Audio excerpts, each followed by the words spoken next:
안녕하세요. Yeah, actually, we got to face. Obviously, you heard the name Chanho Park, but never got to face him or see him. But we did face Ryu when he's with the Dodgers, and I was with the Brewers, and see how good of a pitcher he is and how tough. And Iman Choi, I saw him when he was with Seattle Mariners, and then he was even with the Milwaukee Brewers in spring training camp. Very funny, good personality guy. How passionate they are, you know, you gotta love that, because and I said it, that COVID brought into perspective how important a fan is for a ball club. And just knowing, I've never been there, but when you see, you get all these many messages daily of people, and they want to win and they want to support, and some of them just saying hi, some of them with pictures of you already. You know, it's like, man, they gotta be passionate, and you gotta love the passion. That when you see that they got passion there, we got passion on the field, that's when good things happen.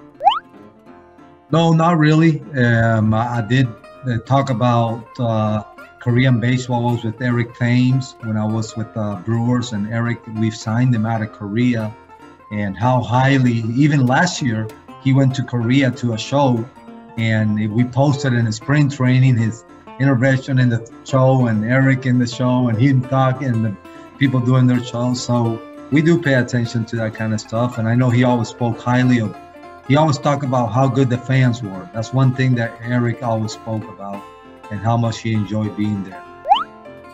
I would say more than special, it's just something that I've always used that number since I'm a manager. I used to be number 13 as a player.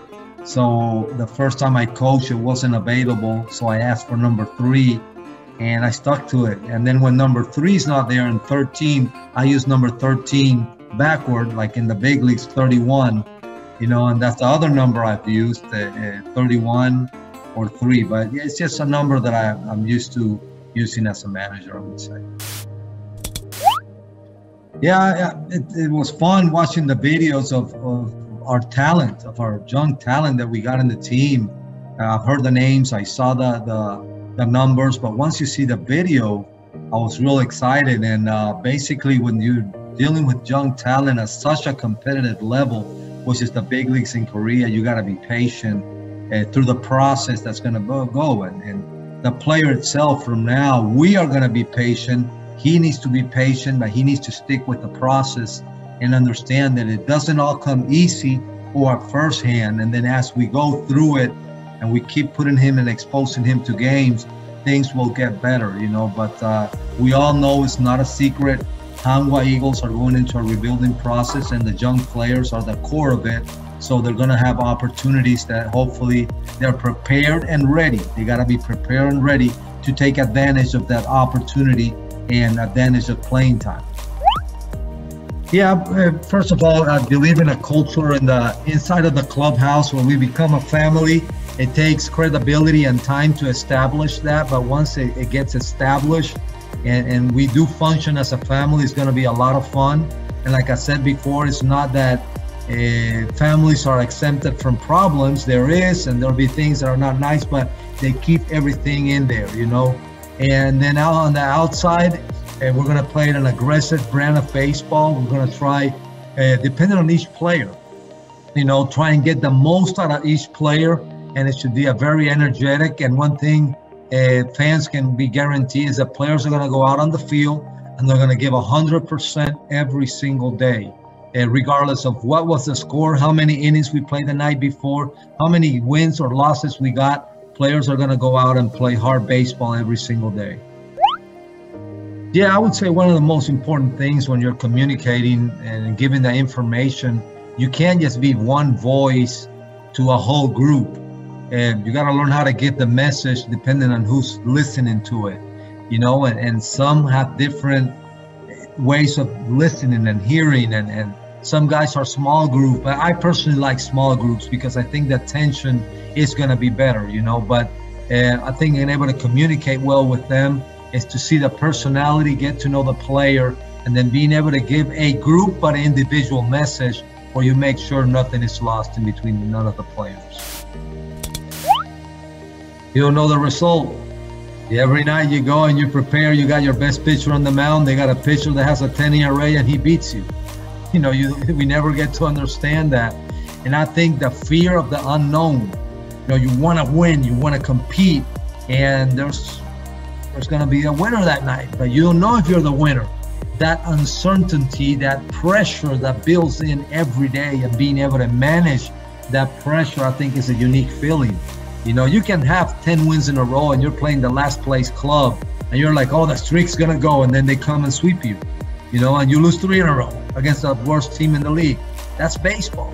You see, you don't know what's going to happen. And I think it relates to life. You don't know what's going to happen tomorrow. So it's a good analogy.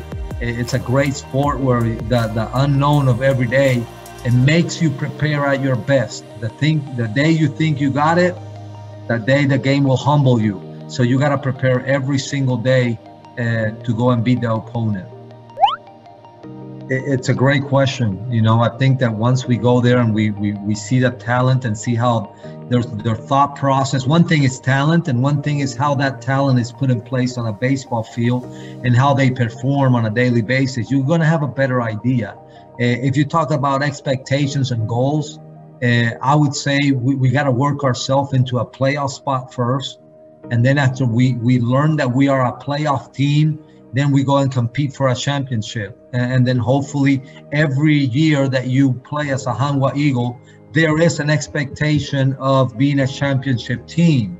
Whether you accomplish that or not, you don't know it, but you know you have a chance from the get-go that you're a championship team. Right now, we got to take the first step. We got to establish ourselves as a playoff team.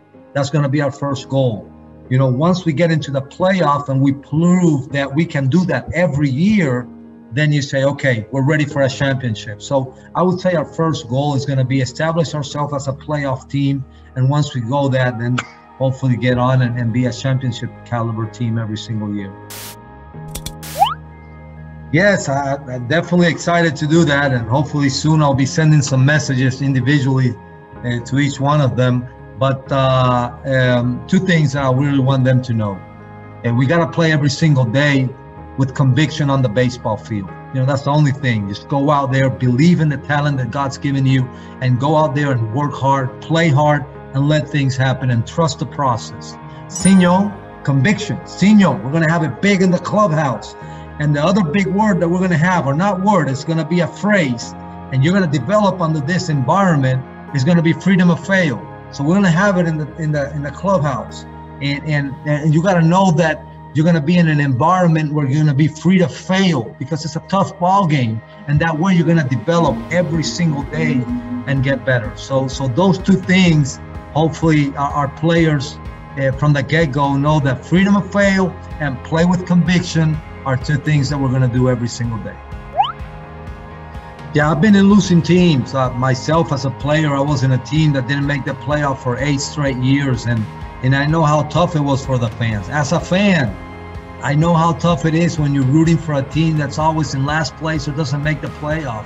And we're not going there as the saver. We're not. We already got some good talent that the front office has put in place. What we're going to try and do is put that talent in place and put them in a position to succeed. So again, it might sound redundant, but we'll guarantee you guys that we're going to perform every single day at our best. And that best, with the talent that we got, I feel pretty confident that we'll be having some cheerings, and hopefully stage number 1 won't be too far, which is making the playoff. And once we make the playoff, we see that fireworks show again. For second time that I saw on YouTube, we want to see the firework. Then we see a bigger firework when we win the Korean Series Championship. That's what we want to do, and that's what we want to build. But again, there's a process. It doesn't come overnight.